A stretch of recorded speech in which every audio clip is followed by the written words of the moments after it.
Olá, tudo bom? E seja bem-vindo a mais uma aula. E nessa aula a gente vai aprender algumas funções, alguns métodos que são de extrema utilidade no dia a dia. São coisas que não tem como eu encaixar em uma aula específica, mas que eu vou abordar para vocês aqui, para a gente aprender que são coisas que são muito interessantes para o dia a dia da criação dos nossos sistemas. A gente vai precisar dessas funções em muitas ocasiões, tá? Então, uma delas é o nosso trim. O que é isso? Então vamos supor que eu tenho aqui, eu vou criar uma div id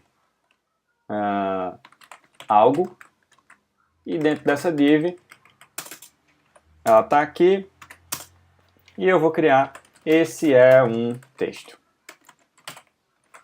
Tá? Temos aqui essa div. Eu botei esses espaços aqui de propósito, porque às vezes os sites são assim, né? Então, tem aqui, tá? Então, vamos pegar o conteúdo dessa div, por exemplo. Você já sabe, né? Qual é o ID que tá? Algo, né? Então, algo tá aqui, selecionamos, né? Então, vamos pegar, por exemplo, algo.html. Pegamos o conteúdo dela. E você vê que ele veio, ó, com todos aqueles espaços, pulado de linha, veio, enfim, a bagunça inteira ele veio aqui junto, né? Então, uma função muito útil do meu jQuery é a função trim. O que ela faz? Ela remove todos os espaços em branco que estão antes e que estão depois do meu texto. Então, por exemplo, vamos salvar aqui o valor de algo HTML. Então, valor vai ter aqui o nosso texto bagunçado, né? Se eu usar a função do próprio jQuery, e aí eu utilizo o meu $.trim, tá? Porque é uma ação que eu vou executar independente de qualquer elemento. É uma ação do jQuery, é uma função do próprio jQuery, tá? Então, eu uso isso assim. E eu vou passar valor como parâmetro. E olha lá. Ele ajeitou todo o texto, tirou os espaços em brancos de trás e da frente. E aí eu posso fazer, por exemplo, valor igual a trim valor. E da próxima vez que eu acessar a variável valor, olha lá, ela está bonitinha, ok? Ou então eu posso até fazer já isso, já com o retorno da minha seleção, por exemplo. Var valor vai ser algo .html, né? Tá aqui a parte que pega o conteúdo do bagunçado, e aqui eu ponho, ó, trim, e já passo como parâmetro o próprio resultado dessa seleção aqui. Então, salvou. Se eu usar valor, olha lá, já está o meu texto bonitinho, sem espaços extras, sem essas coisas todas. Quando você pega um conteúdo do HTML, de uma div, de uma tabela, de qualquer canto, sempre vai ter essas puladas de linha, enfim, sempre vai ter essas bagunças antes e depois do texto.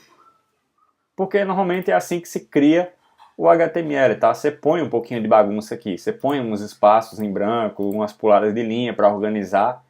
Então isso acaba interferindo aqui no processo, tá? Então para isso você utiliza a função do jQuery trim. Tá? Tem uma outra função muito interessante, que ela é uma espécie de um loop. Ou seja, eu tenho aqui uma lista desordenada, né? Item 1 ao item 5, e eu quero executar uma ação em cada um desses itens. Por exemplo, eu quero dar um alert e pegar o valor dele. Como é que eu faço isso? Eu uso o each do jQuery, tá? Esse each funciona de diversas formas, mas uma delas é como eu vou te ensinar aqui agora. Eu uso o each para fazer esse processo aqui, ó, por exemplo. Li, selecionei os li, e eu vou dar um ponto each, tá? E eu passo uma função como parâmetro. Por que eu passo uma função? Ele vai executar essa função em cada um desses elementos aqui, tá? Então, por exemplo, alert this ponto val. No caso não é val, é HTML mesmo. Então, this vai ter que ser enviado para o jQuery, porque this é um elemento do JavaScript. Então, this enviei como objeto para o jQuery e agora eu utilizo o HTML. Então, olha lá. Item 1, item 2, item 3, item 4, item 5. Ok? Ele executou essa função em todos os itens que eu selecionei aqui. Quer ver quer ver 1 milhão de itens, ele vai executar isso daqui em todas, tá bom? Então, essa é mais uma das utilidades. E a última é para você verificar o tipo de uma variável. Então, por exemplo, eu tenho aqui var idade igual a 90. Ok? Então, eu quero saber qual o tipo dessa variável. Eu tenho duas formas de fazer. Com o jQuery, eu faço isso aqui, ó. Type, e como parâmetro eu passo a minha variável idade. Ó, ele vai retornar que é do tipo number. Se eu tenho, por exemplo, nome igual a Boniek, e eu faço um type nome, ele vai dizer que é uma string, tá? E aqui é uma forma de eu saber que tipo de variável eu estou lidando. Uma outra forma com o JavaScript puro é type of nome, string, type of idade, number, tá bom? Então, nesse caso aqui, é mais fácil você utilizar o próprio JavaScript do que o jQuery. Mas é uma curiosidade e uma utilidade que o jQuery tem, tá bom?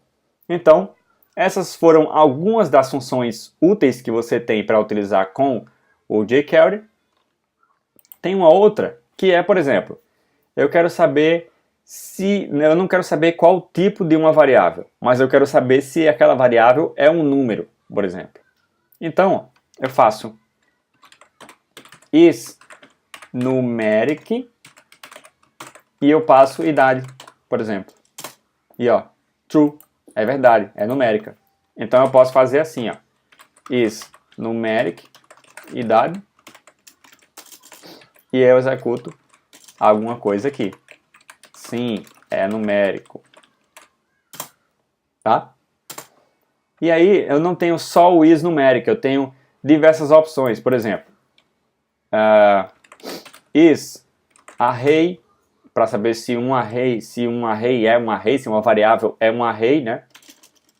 Eu tenho is function, para saber se uma variável é uma função de verdade, tá? Tenho is numeric, tenho, enfim, infinitas outras. Então, beleza? Vamos lá para a nossa próxima aula.